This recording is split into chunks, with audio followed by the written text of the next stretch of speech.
आप देख रहे हैं हमारा समाचार। बहुत स्वागत है आपका और मैं हूं आपके साथ दिव्या शेखावत।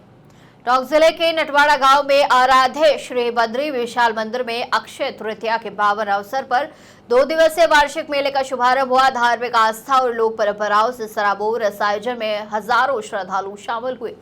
रविवार की सुबह कनक दंडवत यात्रा और ध्वजारोहण के साथ मेले की शुरुआत हुई। नव संवत्सर के शगुन को देखने के लिए जो है बड़ी संख्या में ग्रामीण और श्रद्धालु मंदिर पहुंचे।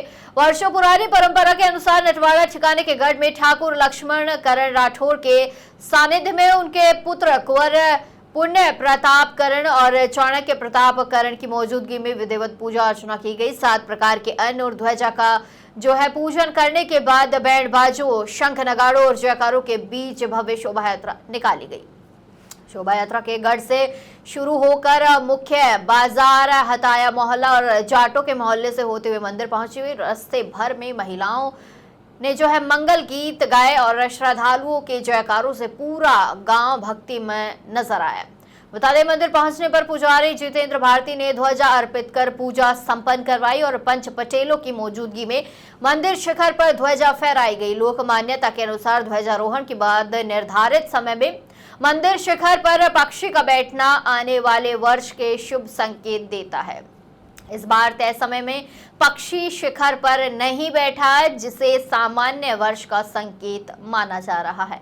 हालांकि ध्वजा फहराने के तुरंत बाद चली शीतल पूर्वाई हवा को ग्रामीणों ने शुभ संकेत मानते हुए भगवान का आशीर्वाद बताया। अंत में श्रद्धालुओं को भीगी चने की दाल और पतासों का प्रसाद वितरित किया गया। बता दें कि यह मेला आस्था, परंपरा और सांस्कृतिक विरासत का अनूठा उदाहरण बना हुआ है। आपका नाम बताएं सर। आज बद्री विशाल पट खुले हैं और यहाँ ध्वजा चढ़ी है, किस तरह की प्रक्रिया रहती है, क्या क्या काम तैयारियां चलती है और क्या क्या हुआ? जी नमस्कार। मैं प्रदेश भर के और अपने देश के सभी सनातन भक्तों को आज दोज के पावन पर्व पे शुभकामनाएं प्रेषित करना चाहता हूँ। सैकड़ों सालों से चलती आ रही प्रथा अनुसार वैशाख सुदी दोज के दिन ठिकाना नटवाड़ा से हमारे ग्राम में स्थित आराध्य देव श्री बद्रीनाथ जी, जो हमारा बड़ा ठिकाना कहलाया जाता है, उसके ध्वजा धारण कराई जाती है। नव संवत्सर का शगुन देखा जाता है। ध्वजा चढ़ाते टाइम पूरे प्रदेश की तरफ से ध्वजा चढ़ाना एक प्रतीकात्मक प्रक्रिया है, जिसमें हम अरदास लेके आते हैं सभी ग्रामीणों की तरफ से कि भगवान नारायण संवत्सर का शगुन हमको अच्छे दे। हर साल अनुसार शगुन पक्षी जो भी बैठता है उसको देख के बताया जाता है। अच्छे शगुन से अच्छा जमाना होता है, अच्छी पैदावार होती है। और हम जब ध्वजा लेके आते हैं तो यही अरदास लेके आते हैं भगवान के श्री चरणों में कि भगवान इस वर्ष अच्छा धन धान्य सुख समृद्धि करे। प्रदेश के और भारतवर्ष के वास्ते शुभकामनाएं मांगते हैं। गढ़ में किस तरह की पूजा होती है, क्या प्रक्रिया लेके आते हैं? वर्षों से चली आ रही रीत रिवाज अनुसार वहाँ पे अनाज की शगुन देखा जाता है। अभी यहाँ से हम वहाँ जाएंगे गढ़ के दीवान खाने में, तो वहाँ पे 9 अनाज की वो लगाई जाती थी बेरियां। उसमें से कौन सा अनाज जितना ज़्यादा बिखरता है उसका जमाना माना जाता है। जैसे अगर चने का होता है, गेहूं का होता है, तो ये माना जाता है कि इस बार वर्षा अच्छी होगी। और भगवान के यहाँ पे ध्वजा चढ़ने के बाद में फिर अनाज का शगुन देखा जाता है। वो किसान जो बड़े बूढ़े हैं हमारे, वो वहाँ पे आके उसके शगुन देख के बताते हैं कि इस बार जमाना के किस अनाज का होगा। आज ध्वजा चढ़ाई, पक्षी बैठा या नहीं? अभी तक तो कोई पक्षी बैठा नहीं है। ध्वजा चढ़ी थी तो उस टाइम गुरगल बैठी थी, जो सामान्य वर्षा का सूचक होता है। अगर सुआ बैठता तो वो अति भला होता है, पूरे प्रदेश का सबका अच्छी बरसात होती है। पर ये ध्वजा चढ़ने के बाद में भगवान की दया ये जरूर है, कृपा बद्रीनाथ जी की ये जरूर रही है कि आसपास में ओलावृष्टि वगैरह हुई है। भगवान की नगरी में बच गए हम सब किसान। यहाँ पे आप किसी से भी पूछ लीजिएगा, जो भी विकट संकट जो भी आता है, नारायण हमारे को बचाता है। तो हमारी आस्था का केंद्र है ये। आपका नाम बताएं और बद्री विशाल का मंदिर है नटवाड़ा में, किस तरह की मान्यता है, क्या मामला है पूरा? मैं जगदीश शास्त्री नटवाड़ा का रहने वाला हूँ और ये हमारी जन्मभूमि है। अब जहाँ बद्री विशाल धाम हमारे यहाँ उत्तराखंड में एक तो वहाँ है, दूसरा स्थान हमारे यहाँ पर है और ये स्थान जो है और कहीं नहीं है। दूसरा भविष्य पुराण के अनुसार जो है, जो कलयुग में ये स्थान जो है महत्वपूर्ण रखता है, स्थान रखता है। यहाँ की मान्यता है, जो शगुन देखे जाते हैं, जैसे 9 संवत्सर शगुन देखते हैं, पक्षी जो है शिखर कलश पर बैठता है, ध्वजा धारण करवाई जाती है और 9 संवत्सर देखते हैं, दाल का शगुन देखते हैं, सुप्रातःकाल भोजन होता है, उसके बाद ध्वजा धारण करवाई जाती है। जो प्रथम बार पक्षी बैठता है ध्वजा धारण करने के बाद, उसका हम मूर्त देखते हैं। जैसा पक्षी बैठता है, जैसे तोता बैठता हो तो बढ़िया जमाना होता है, कौवा बैठता हो तो सरसों बढ़िया होती है, ऐसे कई प्रकार के। गरुड़ पक्षी बैठता है, सुख शांति रहती है क्षेत्र में। सुबह 4 बजे से किस तरह की तैयारी? सुबह 4 बजे से 3 बजे, 3:30 बजे से कनक दंडोत होती है, जो तेजाजी चौक से प्रारंभ होती है और बद्री विशाल की आती है। उसके बाद भगवान का महाभिषेक श्रृंगार आरती होती है। उसके बाद में गढ़ चौक से ध्वजा आती है ठिकाना नटवाड़ा से, जो यहाँ पूजन हो करके चढ़ाई जाती है ठिकाने के द्वारा, और उसके बाद पक्षी का शगुन देखा जाता है। उसके बाद क्या क्या प्रोग्राम होंगे? और उसके बाद अब भजन सुंदरकांड का प्रोग्राम होगा दोपहर में। उसके बाद शाम की भजन संध्या का प्रोग्राम रखा जाएगा। तो यहाँ आने वाले भक्तों की किस तरह की मान्यता? यहाँ पूरे देश के भक्त आते हैं, प्राचीन काल की है जो है परंपरा है यहाँ की, और जो आता है सबकी मन्नतें पूरी होती है। बहुत पवित्र स्थान है, साक्षात है। किस तरह की मान्यता? सभी तरह की मान्यता है, जो जैसी मान्यता लेकर के आता है सब पूरी होती है, सबकी मनोकामना।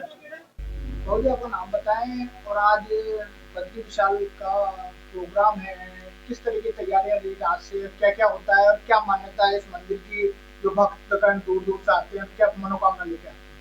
देखो, बद्री विशाल एक प्राचीन काल से जो सुगंध होते आ रहे हैं इसके बद्री विशाल के, ये भगवान बद्री विशाल अक्षय तिथि को अपना मंदिर के कपाट खुलने के बाद आज हमारे यहाँ से ध्वजा जाती है और वो चढ़ती है। उस पर ध्वजा के ऊपर पक्षी बैठते हैं, तोता बैठता है, चिड़िया बैठती है और कागला के अलावा अन्य पक्षी बैठते हैं।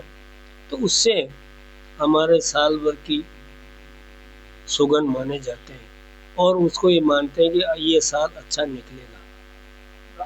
रात्रि से क्या तैयारियां होती है? हाँ, रात्रि से क्या तैयारियां? रात्रि को यह भगवान बद्री विशाल के ध्वज के शाम को रात को जागरण होता है। उसमें बाहर के अच्छे गवैया, अच्छे कार्यकर्ता आते हैं और कभी कभी आज ये हो गया तो दूसरे दिन कवि सम्मेलन का प्रोग्राम भी हमने किया है। बड़ा अच्छा प्रोग्राम रहता है, बाहर के बहुत अच्छे लोग आते हैं और बहुत आनंददायक रहता है। दार्शनिक स्थान है, ऐसी बात नहीं है, बहुत प्राचीन। क्या प्राचीन महत्वता है, किस तरह से स्थापना हुई थी? स्थापना ऐसी हुई थी कि हमारे यहाँ 2 भक्त थे, जो एक तो गोस्वामी था, एक जाट था। वो भगवान बद्री विशाल के वहाँ हमेशा हर साल वो जाया करते थे। जब उनकी शक्ति नहीं रही तो उन्होंने भगवान से निवेदन किया कि हे भगवान, अब हमारी शक्ति नहीं है और हम आने से असमर्थ हैं।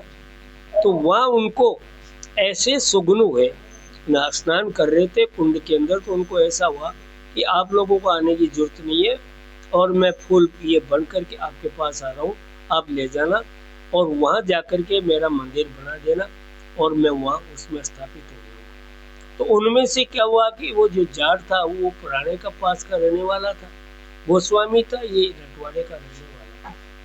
तो उसने मंदिर बनाया, वो मंदिर टूट जाता था रात को।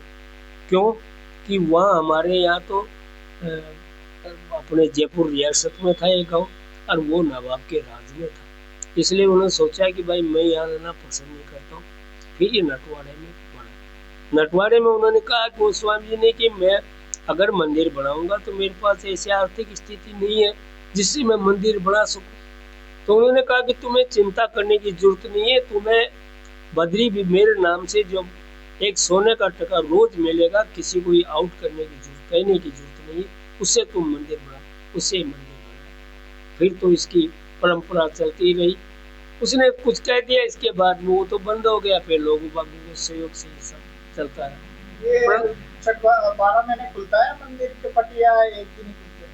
नहीं, 12 महीने खुलते हैं। ये तो हमारे यहाँ तो 12 महीना पट खुलते हैं हमारे यहाँ। क्या भक्तों की मनोकामना पूरी होती है? हाँ अजी साहब, जो आप जो भी इनसे अगर अपने मन से जो भगवान की आस्था रख कर के आकर के जो मांगते हो, तो आपको इसमें कोई दो वो बात नहीं है। ये विश्वसनीय बात है कि भगवान बद्री विशाल से कामना ले जाता है, वो कभी उसका दुरुपयोग नहीं होता। उसे भगवान बद्री विशाल पूर्ण मनोकामना से उसका सारा काम करते हैं। और बहुत सिद्धि मूर्ति है, बहुत तपस्वी मूर्ति है, और भाव से बजने वाले को इसका शुभ फल